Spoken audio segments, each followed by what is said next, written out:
That's bullcrap. Florida State is a media ratings juggernaut and everything. And they're going to get in where they want to get in. It's going to be the Big Ten Conference and everything. So realignment's going through Florida State. That's going to be the first domino to fall. 100%. What's going on, Bill? Hey, how's it going? How you doing, Bill? Excellent. I just popped right in. Just boom. No, you did. Yeah, we appreciate you being here. I think you came in right on the heels of Ute coming off the soapbox. So okay. welcome to the show. How you doing? Pretty good. Thanks for having me. You bet, of course. You know, we saw private equity and money around the Big 12 conversations last week. You were my first phone call. Like, let's get you on and answer some really basic questions. Let's keep it simple, stupid, and see if we can't work through answer some of these ideas that people are putting out there. We'll see if they have value or not. Did you run it? What was your first thoughts over some of the comments that came out right after that private equity story came out last week? So I just something on the Big 12, the advancing the money, right, and what they're going to do with it, right? What could potentially, and that's my simplest question for you is, what is the Big 12 potentially going to do with that money if they were to get, $800 to $1 billion? What's the very first? How would you spend it if you were the CFO of the conference? So I got stuck even before that. I got stuck on the deal structure and the cost of the money. So let me just cover that really quickly, because I thought it was a really clever approach by the firm that proposed it, because they're getting all their money back. They loan out about $1 billion, but they get it all back under the contract period that the Big 12 has. So there's really no risk for getting their money back. And then they've got their tentacles in the Big 12's revenue stream going after that. So it's a really good, clever, smart way of getting your tentacles into a nice revenue stream without really any risk. So that was my first thought. And my second thought was, how could you do this cheaper? And my thought went to, well, can you get some of the state universities in Texas, for example, and have them join together in a joint powers authority and borrow that amount for the conference at a much lower rate, because that's good contract-based revenue stream. And maybe you could get, instead of $1 billion, you could get $2 billion. So anyway, those were kind of my initial thoughts. And in terms of what you'd use the money with, I did hear you on a previous show talk about, trying to attract talent, right? Expand the conference. That's the only thing that has resonated with me is attracting more talent, because if you're borrowing at effectively 17% interest rate, which I think is their rate of return potentially, you've got to get something that's worth more than 17% to make it worthwhile. You don't want to get something back that's only worth 5%. So you have to swing for the fences. And when you see bring in more talent, we're talking schools, right? Yeah. Bringing schools that add value, that would raise the survivability index of the Big 12 and the revenue stream. Yeah. Okay. That is the way to do it, guys. Like private equity, that is the absolute way. You use it as a one-time event to give to schools to help them with exit fees from the Atlantic Coast Conference. It's that simple. That's how you use it. And like, if you're going to use the private equity in that way, it does matter where you're getting your money from. So if you were going to go to maybe like a bank or some maybe like a state agency and stuff, they might not be open to you using the money to buy out exit fees, because it looks like you're killing off another conference. There's some potential, risks in there reputationally for the lender and everything, but private equity could care less. Like, they're going to give you the money, so you do what you want with it, right? That's the beauty of private equity, because there's not going to be a lot of backlash on them on how you spend it. But really, if you get the money, if you go private equity route, you absolutely have to use that money to really take out the ACC, so you can get their media contracts, so you can build up your media contract, a long-term play to grab at schools and stuff, and you could probably make the actual investment sound that way. But that's the only way. Like, there's no way in a million years, and Bill, I hope you agree with this one, that you should be using private equity money to bridge budget shortfalls year over year. That seems like the worst investment decision ever. Yeah. No, these universities have tons of money in different reserve accounts. Florida State, when they were waiting to get their bond financing, they did an internal bridge loan of $17 million. and they just borrowed from the parking fund, the student housing fund, the bookstore fund. They just borrowed from these different funds that are sitting on reserves of cash to bridge the gap, and they can charge themselves an internal rate of maybe 5%. But they don't need public institutions do not need money for small amounts like that for bridge loans. In terms of private equity, that's why I thought the state of Texas, if you got some of the public universities in Texas to go together and are assigned the revenue stream from the Big 12, I think Texas as a state would be one that would be willing to do something audacious. Okay. As Bill's saying, it's so much more advantageous to get money from like the state of Texas than go to private equity because of the cost of it. Like you're basically getting a loan from the state of Texas through a bond or really low interest rates and everything because the Big 12 would be seen as a safe loan to give, right? But if you go the private equity route, they want a portion of your future money earned. So your future sales, your future revenues and stuff. So it caps how much you can earn in the future by a lot. And they're going to get paid in droves that way and stuff. So it's a highly risky proposition for the Big 12 because you're losing your upside, your financial upside going forward. So you better make it worthwhile if you're ever going to tap those resources. So yeah, Bill, swing for the fences. That's right. If you're going to get the money, use it, right? Don't just use it on something big. Yeah. So the first question I have coming out the gate is looking at the way the Big 12 is put together. There's 16 universities, but 3 of them are private institutions. Right. Obviously, they're religious institutions. Just happens to be BYU, TCU, and Baylor. TCU is okay. And we did hear rumblings that when this report came out, that maybe there was 2 or 3 schools that weren't too happy about a private equity offering, and that they would necessarily maybe even vote against a proposal.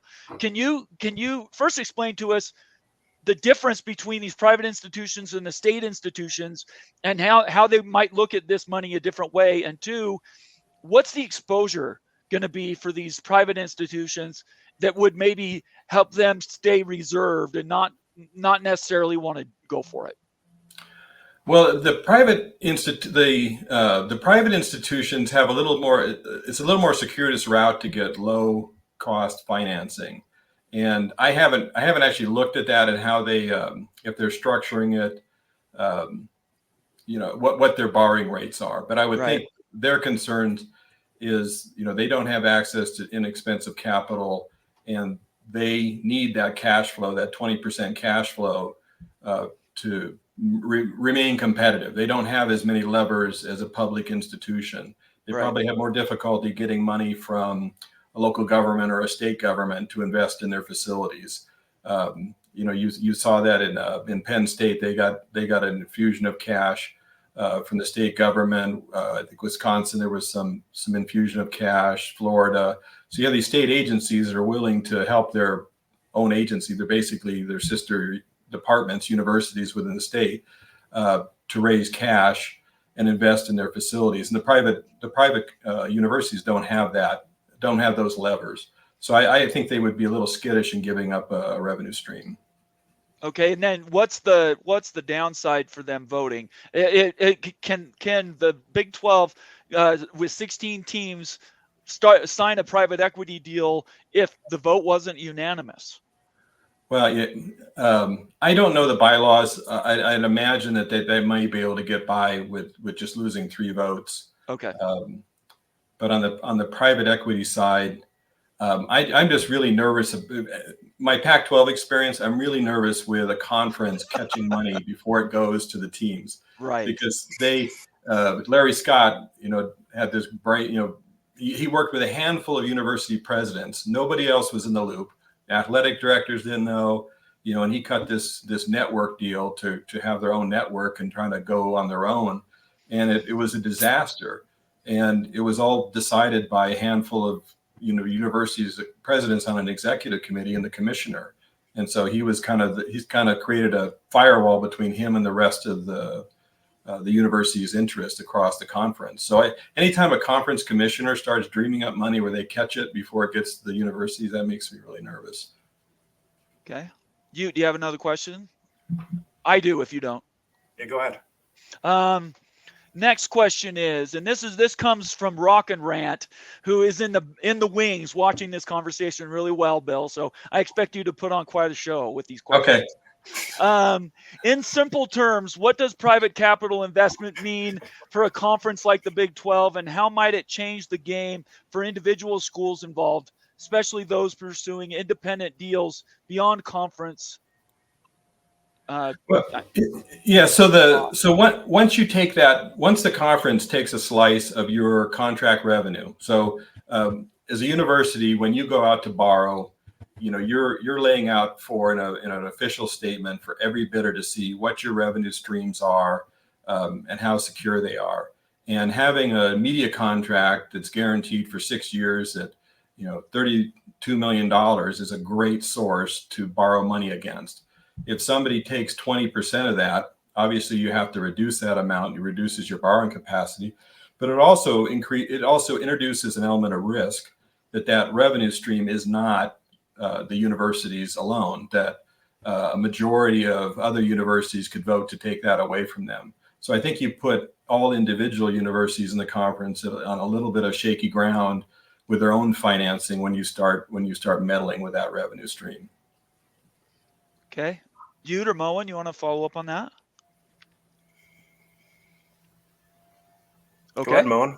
No, Moen, I don't have anything. Go ahead. Okay. All right. Well, then I'll go to another question. If you were a college football coach or AD, would you rather have a wealthy private equity investor or a diehard alumni booster? Diehard alumni. A diehard booster. Diehard booster every single day of the week. Yeah. And I will speak for BYU and say it's a diehard booster. Yeah. Because they've completely changed the dynamics down at that university. So if you had a choice, but some schools don't have a choice, do they? Yeah, no, they don't. And obviously you want a booster too. I mean, an ideal situation, the gold standard is at Oregon, where you've got Nike, who's got a diehard booster who also has a brand that works with athletics. So that's the gold standard. If you could have somebody, I think Oklahoma State's got good, single boosters. Arkansas has got good single boost. They got chicken money. Those are ideal because they don't come with all the strings attached. And private equity firms, they spend all day long, 80 hours a week, thinking about how to get money out of your pocket into their pocket. That's all they think about. And they're thinking of ways to creep, into your revenue stream, put conditions on it. Just a simple example that it would be innocuous if you're looking at agreement. You might see some wording that says that University X will make best efforts to increase revenues by 10% every year. Now, best efforts versus reasonable efforts is a huge difference in the legal world, where best efforts means you're basically going to sell your house, your kids, and everything to get that 10%. Reasonable efforts is just you're going to be taking the regular course of business to hit that target. And you've got these loan sharks out there. They're going to be looking to put every single type of language in their deals to get money from you and to keep getting money from you. So it's just they're a beast that's not worth playing with, in my view. Mm-hmm. As close to a loan shark as you could get, right? A legal loan shark. Yeah, absolutely. Yeah. Kerry Go-Knowles, one of our private equity boosters. Thanks for being here, Kerry. $10 super chat says, question, if there's 16 Big 12 teams, and how much and how long will $1 billion last, and what happens after that? I think this follows along with what we're saying, but maybe it's a separate conversation of if that money wasn't going to be used for that big bang for the buck, what else could it be used for? I mean, my take on this, chasing money, we're chasing money, but we're not really thinking about what are we going to spend it on. Is it all going to go for football? Right. There's only so many employees or labor. The labor pool in football is pretty defined, where there's 100 4-stars and 300 or 100 5-stars and 300 4-stars, and then a whole gaggle of 3-stars, and that's it. And so are we chasing money to get basically the same athletes we've always gotten? And so it doesn't make sense to me to think that we'd be taking that money, that advance, and just spending it on trying to recruit the same players we're probably going to end up with anyway. And then and in terms of the what we could use it for is the Olympic sports. And this is a tough conversation, but if we were all businesses, if this was a Zoom meeting on our business and we all had 20 businesses in common and we were going to talk about investment, and we had one business that made a ton of money, one business that made a little money, and 18 businesses that lost money, would we be talking about borrowing the revenue stream from our cash cow so that we could keep supporting our revenue losers? No. And that seems to be the conversation in the abstract, chasing money with no business plan or business case for how you're going to use it. And I think every university is different. Every university will be different. You've got at the one end, Ohio State's got 35 teams. They're going to keep 35 teams. But then on the low end, I think Oregon State is on the low end. They're going to have to cut a bunch of teams, but they can still keep a competitive football team because the pool of players is still there for them to get. But they just have to cut the businesses that are losing money. And that's unfortunate, but that's the state of college athletics. They're going to have to go back to the club level. Yeah, I think there's a lot of programs that are looking at that right now. You want to cover this one?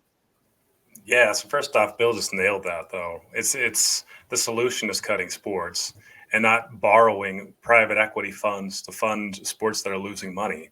So then that private equity fund can kill your future returns. How bad a business decision is that? That's a horrible business decision. Anyone that signs onto that deserves to be fired. Yeah. Serious. Like that's just really stupid. It's good for It's good for the broker that placed the equity because they get 5% off the top and then they can go home. Well, I mean, even if you're a private equity, I wouldn't even be happy if I'm the private equity firm actually making that deal, because really my future upside is probably going to be limited and everything based on how my investment is spending that money. So I don't think it's a win-win for anybody, and that's not going to happen. You can't do that. Okay, let's look at thank you for the super chat here. So me versus Echo Chamber for $10 here. Wouldn't the ACC still be in a better position versus the Big 12 for long-term financing? If 4 ACC teams at $250 million apiece, that's $1 billion free, and it's not a loan. That $1 billion can be used to keep the ACC together. So essentially, the argument is instead of going the private equity route and getting $1 billion, letting 4 ACC schools go on the free would get you $1 billion too if the exit fee was $250 million apiece. So, Bill, I'm curious on any thoughts. So there's a suggestion here that you take, so for the schools, as a whole, you're going to take 20% from the whole conference and you're going to use that as retention money for the ACC. Yeah, so essentially the ACC gets rated, they lose 4 schools, but in the process of getting rated, they get a lot of exit fees back, and it equates to $1 billion for the existing members that stay behind. And so they essentially get that money, like kind of like a quasi loan, if you want to look at it that way too. Would those schools be in a better position than the Big 12 schools if they got the private equity money? The remaining schools in the ACC. Yeah, and I think you've done some analysis on the media contracts, how they would drop, and so I guess that would, and so I think, and I just vaguely remember some of your numbers. You had some big numbers, so $250 million doesn't do it. So it was $300 million. Yeah, it was $300 million. Yeah. So you're not going to come ahead. You might be crippled and survive, but you're not going to be better off. And I will say too that the numbers that we did during that ACC Doomsday video, the $300 million, that was with a projection of the Big 12 future media contract at a much smaller number than it actually would happen at. There was recent information that came out that the next Big 12 media deal, or the next cycle in 2030, is probably going to be double of what it is today. It's 31 million today. It could be in the low 60s by the time in 2030. And so if you assume that projection, it absolutely stomps the ACC's numbers in the long-term game until 2036. So those numbers got a lot worse, in other words, since new information came. Yeah, and more reason not to give up 20% of your revenue stream. Yeah, exactly. Yeah. And on top of that, even say you did make the deal, say those schools are gone, you take the money, you put it in the bank. They're not going to, the people in the ACC right now are saying, if you stay, you'll get these big payout numbers. Those payout numbers are going to be titrated over 10 years, over 12 years. You're not going to get a $50 million check just for staying in the conference this one year. So the number would have to be ginormous per school to make that pay for itself. Yeah. I think what you do actually, you use a hybrid approach. I think you use private equity, like we're talking about, as ACC exit fee funds available to hand over to a school that's jumping over the Big 12 to help. That does make sense to do it, but don't do it for $1 billion. Like, why don't you borrow 100 million instead and make that number a lot smaller? And why don't you throw it at one school like a Miami that might be on the cusp and stuff, and maybe that swings them over to the Big 12. You do it with one school, you pull a big piece over to the Big 12 to really put the dagger in the ACC. Then the other schools, you just don't help with the exit fees. They're just going to have to maybe get loans somehow or whatever. They have to figure out the financing, but you do it with that most important piece that kind of breaks the back of the ACC. I know that's nefarious and stuff, but guys, that's real business, right? We're talking like exactly like Big 12 survival, ACC strategies, and how to use that money wisely. Just to follow up, this is an earlier comment that they'd made. Can you point them to which video they need to go search for in our library, so they can actually hear what those numbers were from your presentation? I can save you some time. It's right on the main page, guys. There you go. It's a top video on the main page. And what's the title of that one, Moen? It was a Big 12 Mafia show. I don't remember the exact. It was Doomsday, wasn't it? What was it called? ACC Doomsday. ACC Doomsday. Okay. I believe. Yeah. But anyways, you broke it all out. 250 million is not enough. That's the bottom line. 250 is not enough. It's not enough. It would have to be 350. Yep.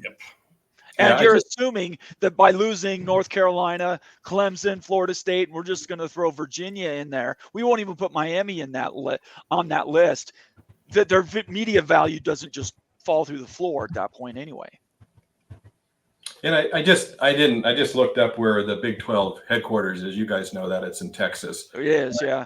I think that's another, coupled with a couple of the public universities, the state of Texas, from a tourism standpoint, I could see there being a combination there to put together a much better financing package than a private equity deal for that exit fee. Yeah, I'm 100% with the bill. If you can get it from other means, do it. You don't want to go the private equity route. It's too dang expensive, guys. Like they specialize in making money, and they want to see the investment do well too. It's not like they're going to just. I don't think private equity is like really a true loan shark, because they need that investment to perform well so they can make money off it too. So it's kind of a synergistic relationship, but it's expensive, and the Big 12 should look elsewhere first. So one last question, Bill. We appreciate you coming in rapid fire Tuesday. I didn't mean to keep you moving on your toes. Oh, so much. No worries. I didn't know it was rapid fire Tuesday. Good to know. It isn't rapid fire Tuesday. We've never done that before. So tonight has turned out to be that way. I just want to, first of all, I want to thank you again for being here. We really, really appreciate the time that you put in, not only on our show, but out in the world, and what you can contribute to the social media space. Private equity, you've done a lot in the last year and a half now. And just really want to thank you for all that hard work. I just have one last question. Sure. If you were Brett Yormark right now, you've heard these news things break that private equity at least has been approached. They might be putting something together, but certainly no contracts forthcoming. Are you feeling bully on the Big 12 continuing to be that sort of premier conference as much as it can outside of the top two? Are you thinking that the Big 12 is in a good place to be successful here? Oh yeah. No, I think they've got anything that's not on the West Coast is good. The West Coast, the interest in West Coast football is just really low, and to have Texas, to have Oklahoma, to have some of these states that are just football crazy, and some of the large markets that you have. And I think you're in a great position going forward. All right, very good. You or Moen, you guys have any other questions for Bill before we let him go? Yeah, I've got one. Bill. Go ahead. You mentioned the state of Texas. Would that be issued as a bond measure then, or how would that work? You don't have to. It doesn't have to be a bond measure in terms of like getting a vote. You could have universities collect. A couple of universities form. They call them joint powers authority, where you basically join the powers of a couple of universities, or you have the University of Texas higher education system, which issues bonds. you have them issue a bond under their authority. There might be state legislation required. Sometimes there is for sports facilities. I know Florida has that hook where you can't, you can do it all you want in parking and student housing, but when it comes to facilities, they want legislative approval. But you get those groups together, and you'd have the Big 12 conference assign some of the media revenue in a disproportionate way to those universities, and you'd borrow against it. And I think you'd come up with a great interest rate. I mean, Florida State just on revenues alone from their athletic department got a 4%, just about a 4% rate on their bonds. So that's going to beat 17% by a lot. Hands down. Yeah. You only need 5% of that revenue stream to raise 500 million. You don't need 20%. You could cut it way down. Bill, thanks so much for being here. Why don't you tell everybody where to find your stuff and kind of what you do? So I do academic research, but I've kind of drifted over into the sports area because I have some background working in sports financing and university financing, and I get a lot more feedback on this type of work and these type of research writings than I do on the traditional real estate joint venture and equity projects. So I've enjoyed looking at this and kind of calling out when there's egregious use or love affairs with certain private equity deals. I like to try to provide some context and analysis for those, and if there's a good one, I like to point those out. I think Florida State's is heading in the right direction if they go where they've drawn. It's kind of a circle around some marketing and ticketing and concerts, and they'll have a very narrow private equity partner with expertise in that area to help them boost those revenues. So I like to highlight the good ones and call out the bad ones. And down the road here, I'll probably do some kind of more deeper dive that will be way off into the academic sphere. But for now, I'm enjoying just writing this type of stuff. And I'm at Bill Farley. At Bill Farley PhD is my Twitter or X account, and there's a link there to my website, which I always kind of forget what it's billfarleysubstack.com. I think it's billfarley.substack.com. Follow Bill. Seriously, some of the stuff that you put out on X Twitter is amazing. The research you do, the public requests that you get in, the public information requests are like best in class. So you do such good work. Appreciate everything you do. And if you're not following Bill, anyone that's listening, please do so. Yeah, thanks for that. I just posted your link to your Substack site from your latest article, the private capital stings the University of South Florida on stadium financing. I just took the link, put that in the comment section. So I recommend everybody click on that link and read that article once our show's over. Bill's a fantastic read, and definitely follow him on Twitter. He's a friend of the show, and we really appreciate him being here. Thanks so much for your time, Bill. Anytime, guys. Thanks a lot. Okay, we'll see you later.